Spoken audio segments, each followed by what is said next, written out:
which was about 158 years ago this month, Fort Wayne experienced a remarkable event in its history to that time when it hosted the visit of Senator Stephen A. Douglas, Democrat of Illinois, during the presidential campaign of 1860. If your family lived here in Fort Wayne, whatever their political beliefs, they were likely among the huge crowd on hand that witnessed the spectacle. For surely it was something that Fort Wayne had never seen before. The election of 1860 was, of course, pivotal in American history, and it paved the way for the secession of southern states and the outbreak of the Civil War. Before the war, there were some voters who clung to the belief that the Union could be saved without bloodshed, and Douglas was the candidate for that group of believers. His visit was transformative in terms of Fort Wayne history because until that time, Fort Wayne was regarded as something of a backwater. But the campaign appearance made us a place of regional importance. There was also the fact that this event was one of the most overt public displays of hatred for African Americans that was recorded in Fort Wayne history in the 19th century. So for that reason, this event is not something to celebrate, but rather it gives us a chance to pause and examine in some detail the racial attitudes that existed in Fort Wayne just before the Civil War. So the Douglas event challenges us to do something complicated and uncomfortable by making us come face to face with public attitudes about African Americans that have changed significantly since that time. First, let's take a step back and look at the political scene leading up to the 1860 election. This is an election map of the 1860 campaign. Our nation was deeply divided over slavery, particularly as it related to the admission of new states and territories being carved out of the West, and how they would affect the delicate balance between slave and free states in Congress. Southerners feared that their power to influence legislation would be eroded if new non-slave states and territories were admitted to the Union. In the North, residents held a variety of views that ranged at one extreme from abolitionists seeking the total eradication of slavery to some willing to stand with the South, continuing to allow slavery in the South but not allow it to the West, to others who were willing to continue slavery in any new state or territory according to the will of its white citizens. So this mix of views troubled Southern leaders who threatened to exercise what they perceived as their constitutional right to secede from the Union in order to preserve their power. So that's the backdrop of what we've got going on. A term on every politician's lips at the time was known as popular sovereignty, a concept which established that voters living in the new territories opening up in the West could decide for themselves whether to allow slavery within their borders. In 1854, the nation had faced a crisis over the status of Kansas and Nebraska, whether they would be free or slave, and how they would affect the delicate balance of power in Congress. Douglas had proposed a compromise, the Kansas-Nebraska Act of 1854, which endorsed his notion of popular sovereignty. Let the people decide. The act sparked years of fighting in Kansas between pro and anti-slavery factions and brought about what was called the Lecompton Constitution of 1857, which protected the rights of slaveholders and permitted a vote to allow more slaves to be brought into the territory. Though the Constitution was later rejected in a referendum, the U.S. Supreme Court had supported the designation of Kansas as a slave territory and had ruled in the famed Dred Scott case that neither Congress nor the territorial legislatures could prohibit slavery in a territory. While President Buchanan had endorsed the legality of Lecompton, Douglas became an outspoken opponent. His opposition made him a popular figure in the North, aligning him with some former Whigs and many Northern Democrats, but dividing his own party between pro and anti-Lecompton factions. Many voters in the North saw Douglas as a hero and a compromiser who stood firm in his defense of the Union. He had successfully enhanced his own reputation as an orator in his well-publicized debates against Lincoln for the Illinois seat in 1858, an election that he had won because he had of a majority of Democrats in the Illinois General Assembly. With sectional differences continuing to widen, there were 4 candidates that ran for the presidency in 1860, each representing a particular constituency in the national debate. The new Republican Party nominated Lincoln, who opposed both the extension of slavery to the territories and the doctrine of popular sovereignty. While not an abolitionist himself, he had spoken out forcefully against slavery as it was related to the West, and his strong support for the Union, combined with his oratorical skill, won him many admirers in the North. John Bell, who was a former senator from Tennessee and is pictured at the top left corner, was the nominee of the Constitutional Union Party, a group of former Whigs and anti-immigrants who opposed both Kansas-Nebraska Act and the Lecompton Constitution. He enjoyed strong appeal in the border states, especially in Kentucky. Southern Democrats nominated John C. Breckinridge of Kentucky, seen at the upper left, the sitting vice president of the United States under Buchanan, and a supporter of Lecompton. He had strong support throughout the South. Northern Democrats nominated Douglas, shown at the top and center, and he continued to endorse popular sovereignty while opposing both abolitionism and Lecompton. His frequent declaration, "Let the people decide," or "Let the people rule," won him favor with many immigrant groups, many of whom opposed the influx of blacks into the northern states. Douglas was the only one of the 4 candidates to actively campaign for the office. And that may be surprising to us in our modern times when you hear politicians campaigning all the time. Until this time, most public viewed it as undignified to go on the stump. In the tradition of the founding fathers like Washington, they were expected to stand for office in a passive manner, leaving supporters to do more gritty tasks of campaigning. Lincoln had followed that tradition by remaining close to his home in Springfield. Throughout the fall of 1860, he read newspaper reports about Republican rallies held in his honor. This strategy kept him above the political fray and gave him a commanding lead in most northern states throughout the campaign. But Douglas faced a different situation. After being nominated, he felt the need to go on the stump in order to bind up the Democratic Party, which had splintered into northern and southern factions. In doing so, he began to change the model that candidates followed when running for president, establishing a form of speech-making and travel that still shapes our campaigns today.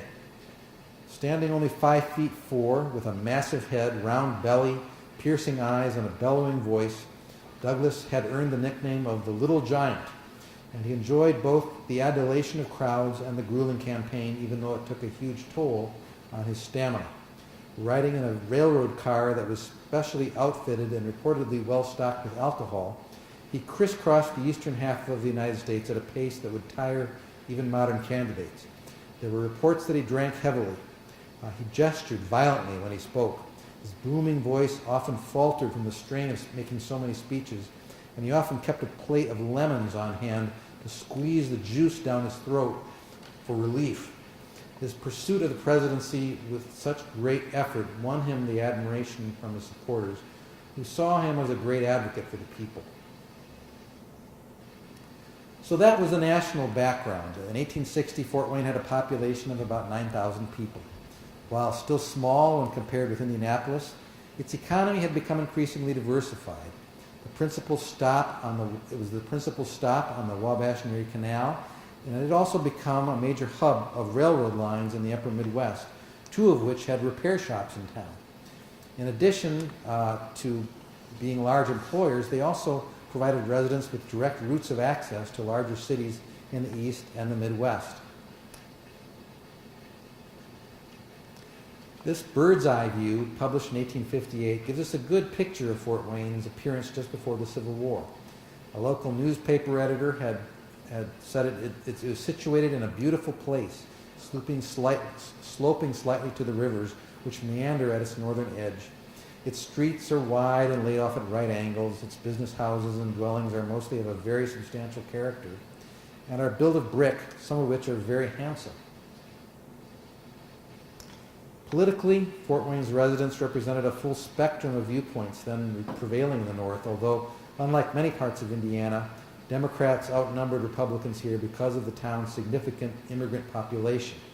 In 1859, they had elected Democrat Franklin P. Randall, shown here, as mayor, in part because of the political machine he had developed, and most of the political offices that he appointed in government were also Democrats. It was a different story in Congress, however, where as part of the 35th Congressional District, Fort Wayne's Democratic votes were offset by the rural residents in surrounding counties, which were more Republican in sentiment.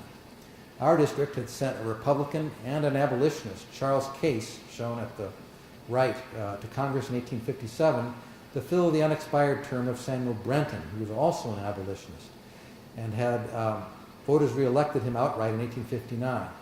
Both Brenton and Case had spoken out strongly on the floor of Congress against the Kansas-Nebraska Act. Fort Wayne's newspapers are one of the best barometers we have for studying the political opinions of local residents.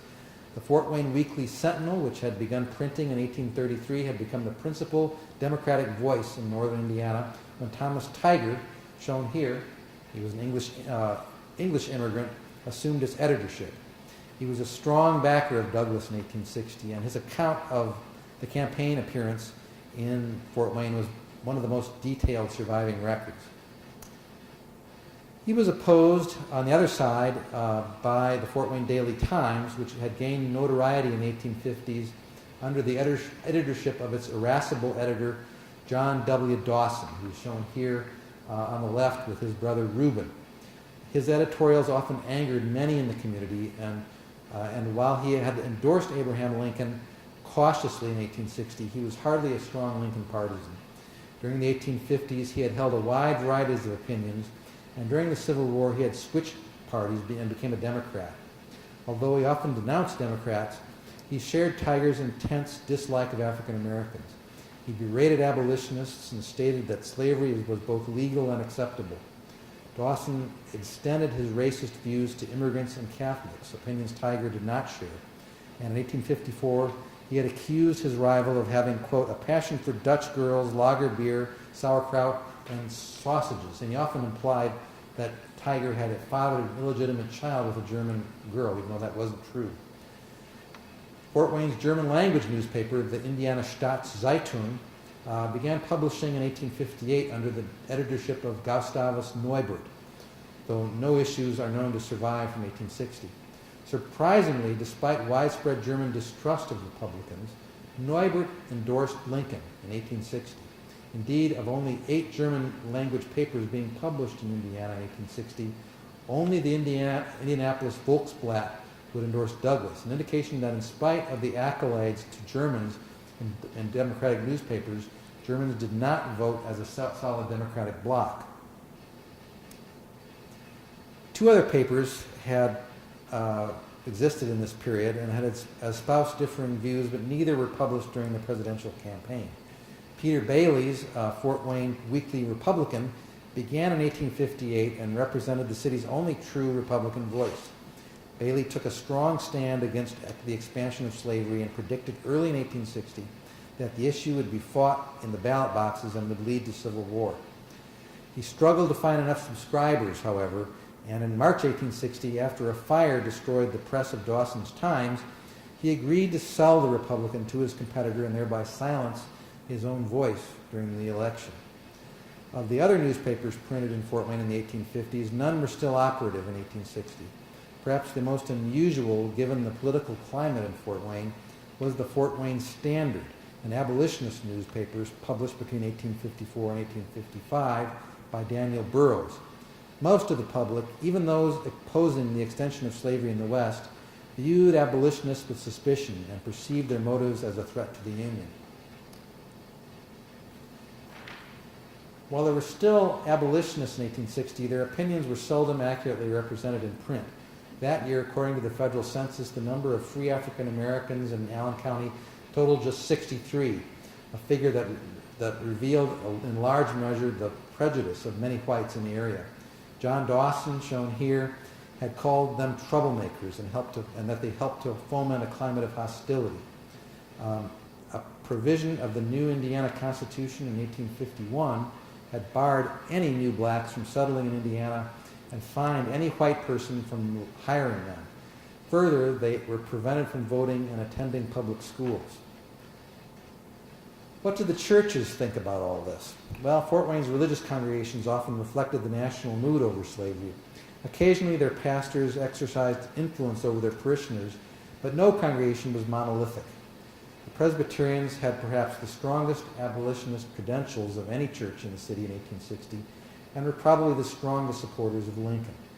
First Presbyterian's pastor, John Marshall Lowry, had been hesitant to preach out against slavery in the 1850s, but after the outbreak of the Civil War, he called slavery a gross violation of the most precious and sacred rights of human nature, and clearly cast his support with Lincoln. At Second Presbyterian Church, the Reverend Elroy Curtis was also a strong abolitionist and was often criticized by the Democrats. Many prominent industrialists and land speculators in Fort Wayne were Presbyterians, including Samuel Hanna, probably the city's greatest entrepreneur at the time, Allen Hamilton, Jesse Williams, the principal engineer of the Wabash and Erie Canal, and Asa Fairfield. As a group, Hanna, Williams, and Fairfield supported Lincoln in 1860, as did many of their fellow congregants.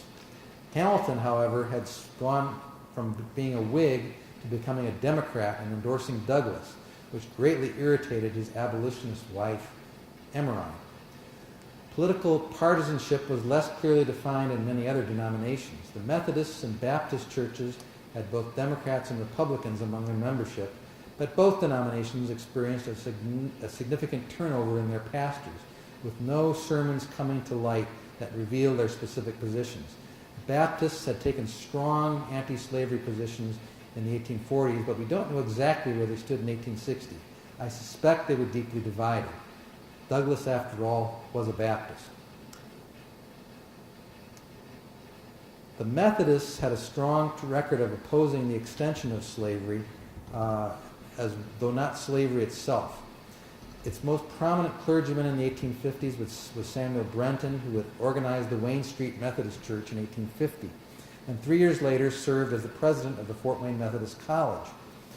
As previously mentioned, he had also run successfully for Congress as a Whig in 1851, and later in 1854 and 1856.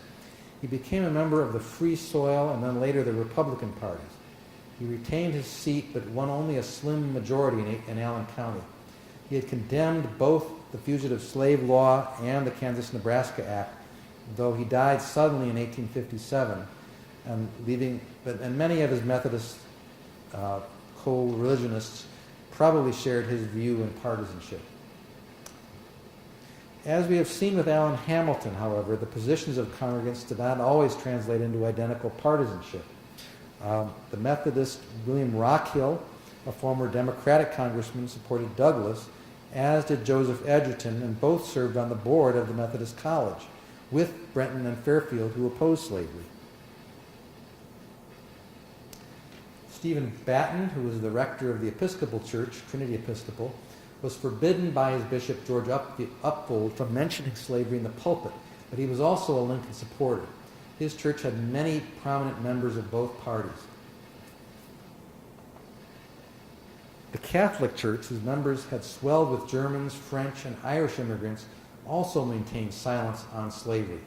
Father Julian Benoit of St. Augustine's Church did not address the subject from the pulpit in any of his known correspondence. Many Catholics favored the Democratic Party, in part because Dawson's newspaper had been fiercely critical of immigrants and of Catholics in particular. William B. Walter, a local Catholic school teacher, wrote disparagingly of the Republican platform in 1860, stating that, quote, "If the flag of our country or its Constitution had been spit upon, it has been by the Native American Party, the Know Nothing Party, the Abolition Party, the Proscription Party, the party of one idea," end quote. Fort Wayne's Lutherans were divided among English Lutherans who preferred English language services and two groups of German-speaking Lutherans with different theological views. Within Trinity English Lutheran Church, the political climate was neither strongly abolitionist nor pro-slavery. Its pastor, William Ruthroff, gave a sermon in 1859 that had carefully sidestepped support for the abolitionists. There were likely members of both parties in his congregation. Members of St. Paul's Evangelical Lutheran Church, the city's principal German language congregation and part of the Missouri Synod, were generally more vocal in support of the Democratic Party. Its pastor, Wilhelm Zieler, was the only Fort Wayne clergyman to argue in a series of sermons that slavery was warranted by Scripture. Before we condemn him for that, we must understand that many Germans had been deeply scarred by the years of European warfare and compulsory conscription, and they had feared the coming of the Civil War. When Ziller later compared the Civil War draft to the Prussian conscription of 1848, it resonated deeply within his congregation. Ziller's son, Ernest, who was 7 years old in 1860, had grown up hearing taunts of damned Dutchmen when he walked the streets, and he linked the Republican Party to the earlier Know-Nothings who had denounced the presence of immigrants in Fort Wayne. He later wrote in his memoirs that he would say to his playmates, quote, "If the rail splitter of the Sangamon is elected president, there will be civil war," end quote. He also recalled the practice of pole raising. Instead of political signs, people erected long hickory trunks in their yards. The higher the better. At the top, iron bands were placed, and affixed to those were pennants proclaiming the ticket preferred. He recalled a neighbor who supported John Bell with such a pole. Not all the city's German-speaking residents aligned themselves with the Democrats. A group of dissenters from Ziller's church had left in 1852 to found St. John's Evangelical Lutheran Church. Its pastor in 1860, the Reverend Hugo Kuhn, is not known to have preached on slavery, but because of the sharp ideological split from St. Paul's, many members of St. John's being well have supported Lincoln. Another German congregation, St. John's Reformed Church, originated as the German Presbyterian Church and at one time affiliated with the old school wing of the Presbyterian Church. Its pastor, John Klein, was also a Lincoln supporter. Fort Wayne's only Jewish congregation, Achduth Veshalom, was also comprised of German immigrants and strongly favored Democrats. In 1859, Isaac Meyer Wise, a visiting rabbi, had expressed open support for slavery, and a prominent lay leader, Frederick Nerdlinger, shown at the far left playing cards, was a strong Democratic supporter who would loan his carriage to Douglas on his visit. During the war, however, many members of the Jewish congregation changed their views and came to support Lincoln. So there was a divided temperament in Fort Wayne in 1860, which suggests that Douglas had a substantial block of supporters who would receive him warmly when he visited the city. Initially hopeful that he would carry at least some southern states and most of the North, Douglas saw Ohio, Indiana, and Illinois as battleground states in a close contest between himself and Lincoln. By the fall, however, he began to worry openly that he would lose the election. His running mate, former Georgia Governor Herschel Johnson, predicted that Lincoln would not carry any southern state, including Georgia. The news alarmed him and influenced his decision to campaign personally on the stump. He received a deluge of invitations to appear, but many also denounced his decision to actively campaign. In Fort Wayne, Dawson had compared him to what he called a county candidate, and added that he was a dangerous bad precedent and not in accordance with the genius of our Republican institutions. Tiger, on the other hand, perceived Douglas's efforts on the stump as taking his message directly to the people. In July, Douglas had opened his personal campaign in New England, telling the press at first that he was going on a visit to his mother, a statement that was lampooned in this Republican political cartoon. He campaigned in New England and New York before going to Virginia, North Carolina, and Maryland. By September, he was openly worried. He visited Pennsylvania and conceded that he would likely lose Ohio to Lincoln. He saw Indiana as critical to any chance of victory. He faced a divided Democratic Party in our state with its powerful chairman, Jesse Bright, and its governor, Ashbel Willard, being strong supporters of Breckinridge. And Isaac, please go to children's services on the first floor. Kason and Isaac, please go to children's services. Both were prepared to use political patronage jobs to enforce their views. The Indianapolis Sentinel only declared its support for Douglas after every other Democratic newspaper in the state had done so. Lincoln, for his part, did not actively campaign and was not and it was not an obvious to the strategy of his national politics. He was an astute observer, and there is evidence that he noticed Fort Wayne as part of the equation that would either help him win or lose Indiana. As part of that seriousness, we know from his correspondence that his campaign manager, David Davis, visited Fort Wayne in August, where he met Jesse Williams at the train depot. They boarded a train and rode into Ohio discussing party strategy. Williams reassured Davis that because the Democrats were divided, there would be a Republican victory in Indiana. Davis wrote back to Lincoln, quote, "The state will go for you no matter what the result of the October election may be," referring to Indiana. In mid-September, Alfred P Edgerton, a former congressman showed here on the right, wrote to his campaign to extend an invitation for a visit to the city. And Douglas replied by telegraph from Niagara Falls on September 20th, "I will be at Fort Wayne on October 2nd as fixed by the committee." Tiger was full of praise at the proposed event and predicted this will be a great Democratic gala and the largest gathering of the people ever seen in Fort Wayne. A broadside was printed in Van Wert, Ohio, shown here, that advertised the rally as the greatest political demonstration of the age, and that from 40 to 50,000 people are confidently expected. Though Douglas's vice presidential running mate Johnson was also advertised, he did not appear.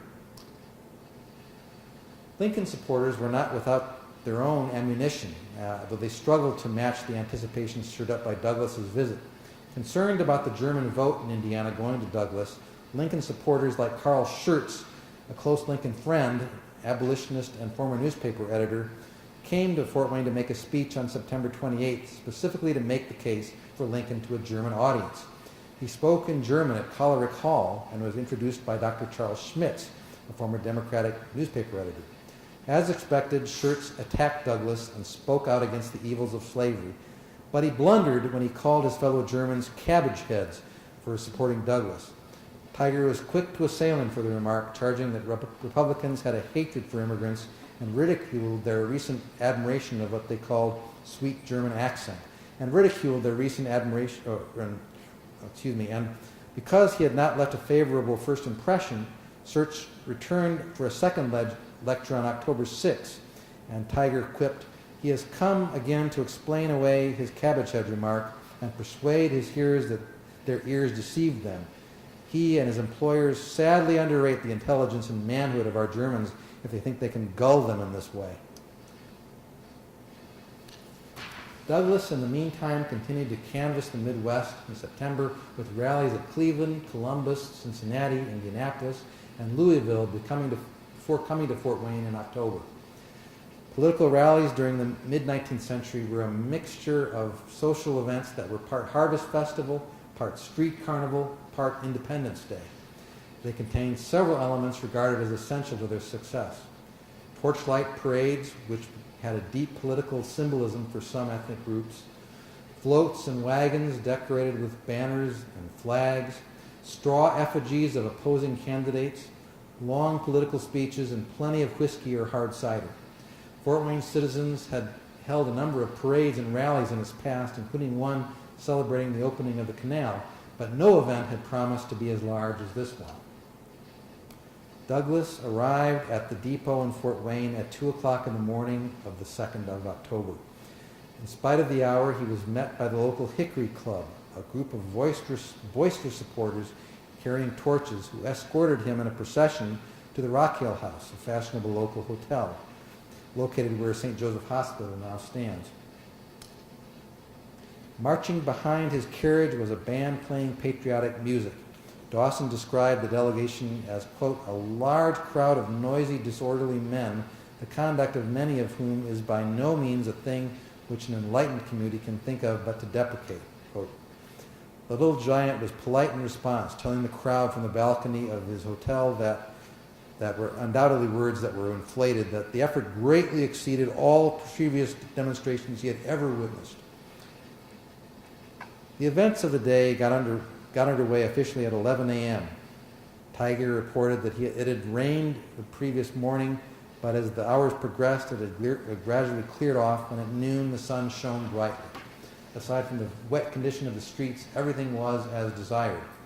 The site for Douglas's address was chosen on the grounds of the Methodist College, sometimes known as the Fairgrounds, an area near the St. Mary's River between what is now Berry Street, Theme Drive, Rock Hill Street, and Main Street.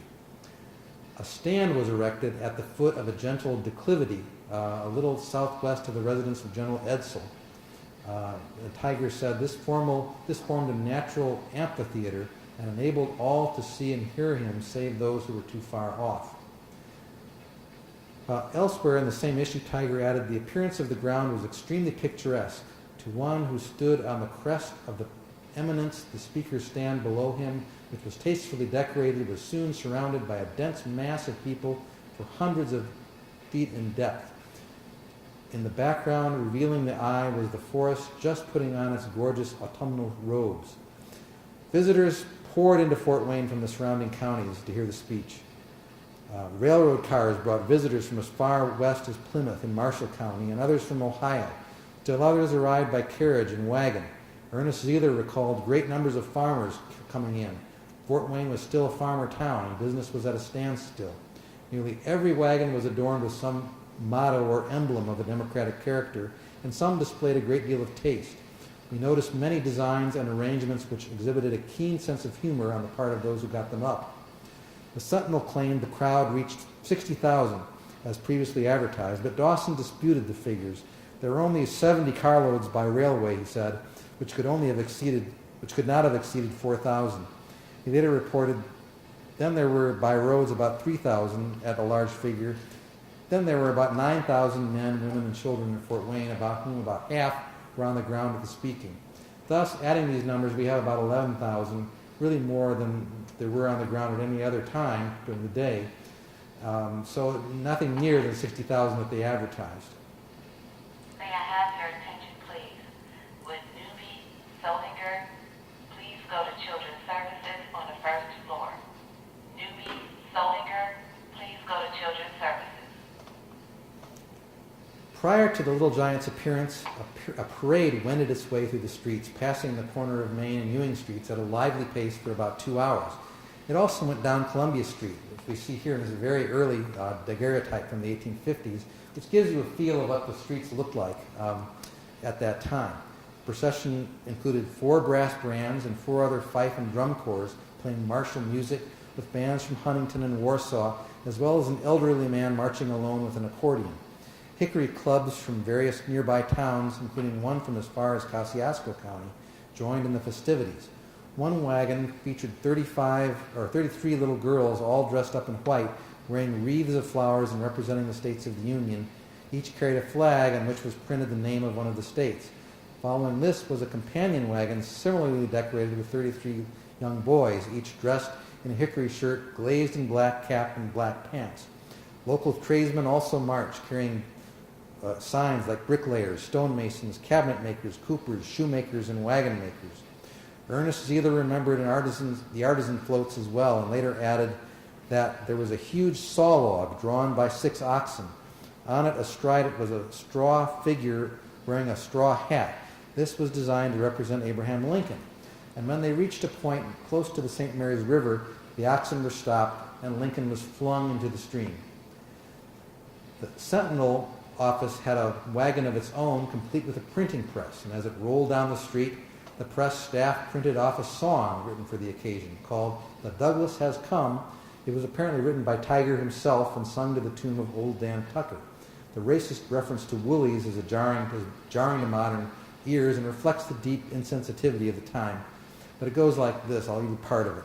The gallant Douglas now is here. He'll make the woolies quake with fear. They can't resist their deep chagrin to see the masses pouring in. Get out of the way, old Abe Lincoln. Your party spirits are fast a-sinking. Get out of the way, we all entreat you. The little giant will surely beat you.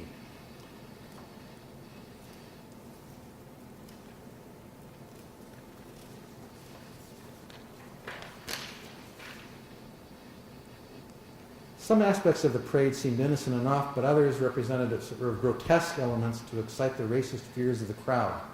Ernest Zeeler watched as a seven-year-old boy and recalled that one particular float stood out. In Zeeler's words, The small fence rails formed a pyramid in which there crouched a young black boy making a curious grimaces to the public.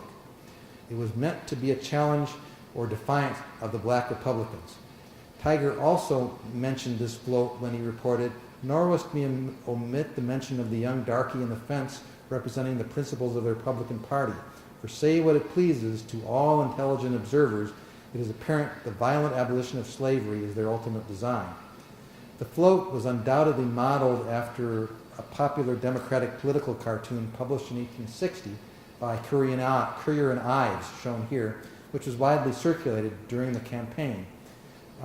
In it, a newspaper editor states, "I assure you, my friend, that you can safely vote for our ticket, for we have no connection with the abolitionist party, but our platform was composed entirely of rails split by our candidate." The voter responds, "It is of no use, old fellow. You can't pull the wool over my eyes, for I can see the Negro peeping through the rails." Lincoln, sitting atop the woodpile, says, "Little do I think when I split these rails that there would be the measures of elevating me to my present position." So not all of Fort Wayne's residents thought this display was humorous. When the float was still on East Jefferson Street, it stopped deliberately in front of the home of David J. Silver, a Republican and a local building contractor who had won the contract for building the new Allen County Courthouse. His wife Hannah, according to Sealer, was reported in town to be a rabid abolitionist. Most unwisely, the good lady came out upon the porch and with angry words raised her fist against this provocation, end quote. Emmeline Hamilton, Alan Hamilton's wife, was also upset by the event, and she wrote to her son, "The whole excitement in the presidential canvass hinged on slavery. I'm very glad you were not here. It would have been too hard for me to see both you and your father go out from what I think is right," end quote. Douglas made no mention of the float, but commented, quote, "The vulgarity and noise kept on the streets before Douglas arrived and showed that whiskey was doing more for him than he can do for himself." Lincoln supporters attempted to disrupt the parade in other ways. George Stover, another witness, recalled that as the procession wended its way down Main Street, a great commotion and a float broke into the parade. It was a large, huge hay wagon, and on which was a tall, lanky young man dressed to represent Abe Lincoln, and he was splitting rails.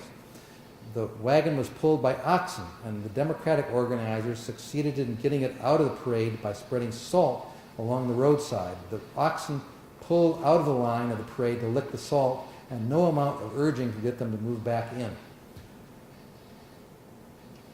Douglas entered the parade near its end and reached the speaker's stand late in the afternoon after much of the crowd had watched the 2-hour spectacle.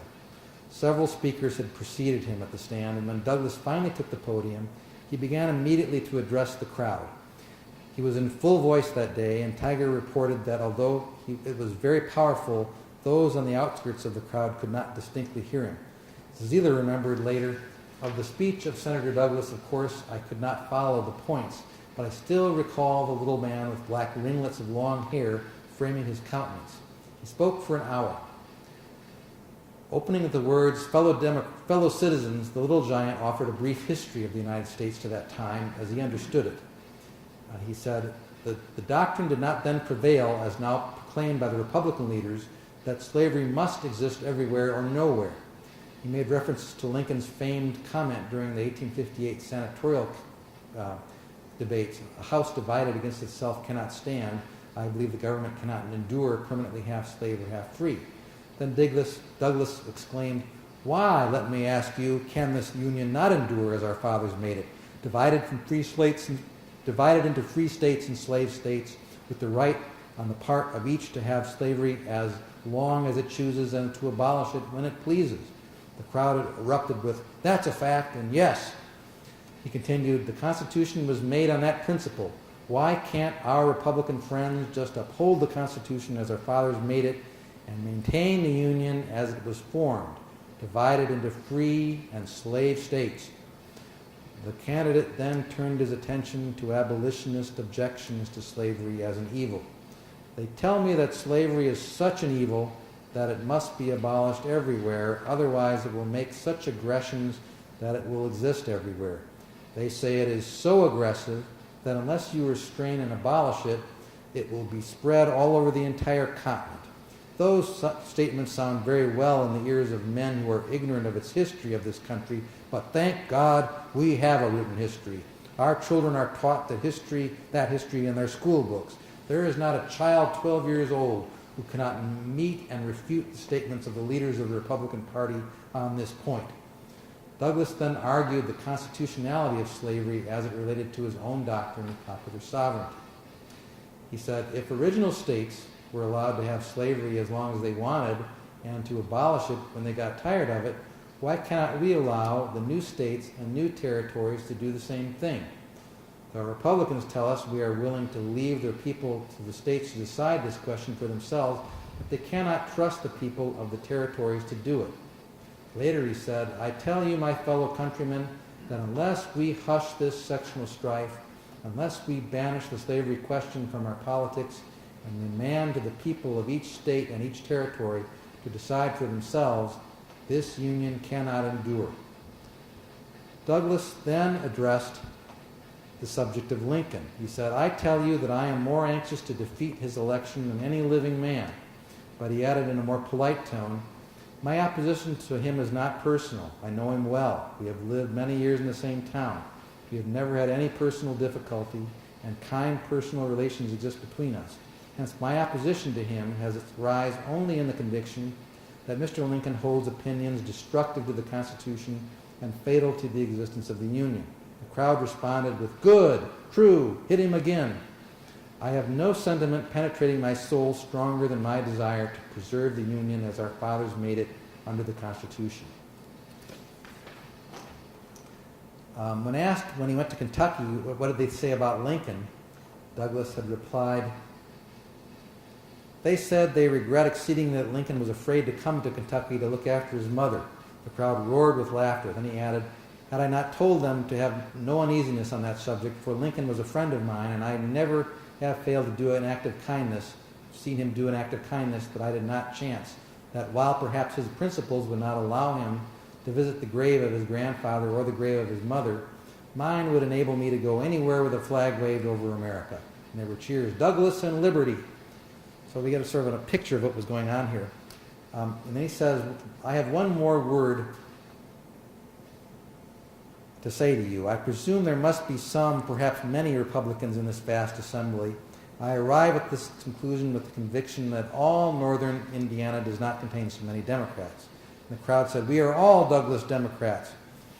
I therefore desire to say to Republicans as well as Democrats in this immense crowd that in the march through your states today and in the receptions which you have given me at 2 o'clock this morning, I have not heard one word of rudeness or disrespect. As you have been so courteous and respectful to me, I should sincerely regret if I have uttered one word today that would be deemed unkind or disrespectful to you. While I can never conceal an opinion or equivocate a point of doctrine to please any man, while I can never refrain from the bold expression of my honest convictions, I always aim to express myself and trust I have leave so successfully today so as not to wound the sensibilities of any man present, much less given him a cause for offense. In conclusion, I will return to you the acknowledgments of a grateful heart for the scenes of this day. Douglas then climbed into the carriage belonging to Frederick Nerdlinger, and with Mrs. Nerdlinger and Fanny Graff, he returned to the Rock Hill house. Tiger called the speech a masterly and convincing demonstration of the entire correctness of his position. It is not often that a statesman receives so grand an ovation. The events continued into the evening with another torchlight parade in his honor, as well as fireworks. Douglas was apparently not present for these festivities. Zeller called that there was a huge hue and cry, everyone to the courthouse, and again a straw figure of Lincoln was hanged in effigy. Dawson's assessment of the speech was caustic. Of his style, it is sufficient to say that it is neither pleasing nor forcible. It had not one feature of true statesmanship about it. It showed rather the character of stump oratorism. It was the effort of a man whose star of glory was setting in a cloud, whose hobby horse was making a last effort in the race, not with the hope of beating it, but to keep from being distanced. And the responses he met from the crowd were not the paeans of praise coming from the hearts of well-informed minds. in behalf of the great principle, but the coarse huzzas from the mouths of leading out of prejudiced, obscured, obtuse minds. But when the election results arrived from Indiana and Pennsylvania in mid-October, and we voted ahead of the rest of the country at that time, Douglas had clearly lost both to Lincoln, and with them the election itself. He carried Fort Wayne and Allen County by substantial margins, however. In Fort Wayne, Douglas's electors received 1,327 votes compared to just 976 for Lincoln, 19 for Breckinridge and 10 for Bell. In the county, the Little Giant won 1,897 votes compared to 1,576 for Lincoln, 23 for Breckinridge, 13 for Bell. Across the state, the trend was different. Hoosiers voted decisively for Lincoln with just over 139,000 votes compared to 115,000 for Douglas, 12,000 for Breckinridge, and just over 5,000 for Bell. Locally, Tiger seemed pessimistic about the way it would end. Before the vote, he urged supporters to the polls. Every good Democrat should pull off his coat and go to work in earnestness with determination of redeeming the county and giving Douglas a sound majority in November. However, when it was all over, the editor remained circumspect. The election being over, everything is as quiet and orderly in the city as it should be. The public have no other excitement for as long as they are at loss for how to create a new one. Republicans are jubilant and the democracy are resigned and hope for something better next time. Almost everybody is good-natured and political differences will soon be mended. Political enemies will become friends, and political friends, being no longer united in a common cause, may become enemies again. The world still revolves, and America is uppermost as usual and will probably continue so even if Lincoln does preside over a portion of it in the next 4 years. Historians have tended to judge Douglas harshly for his refusal to acknowledge African Americans as human beings and his unwillingness to apply the American precept, all men are created equal to them. He has been faulted for being devoted to self-promotion in a manner that had never been seen to that time in the history of presidential campaigning. From a modern perspective, the trappings of Douglas's campaign also brought forth offensive racist symbols. Why did so many here support Douglas? We remember that to a Democratic voter at that time, a person without knowing what would happen in the future and the greatness of Lincoln, Little Giant represented a symbol of hope, a last-ditch effort to save the Union and avoid secession war. The most important fact we take away from this campaign appearance, looking back 158 years later, is the evidence that Fort Wayne had begun to change on that October day in 1860. We were now perceived, at least at the state level, as a place of importance, forcing leaders of both parties in Indianapolis and elsewhere to take notice. Even Lincoln would call our city that Copperhead Place when he met with visitors from Fort Wayne in 1865. So let's look on this event from that perspective, not as a celebration, but as a coming-of-age event in our political history. And let us appreciate how far we have come since that time. Thank you.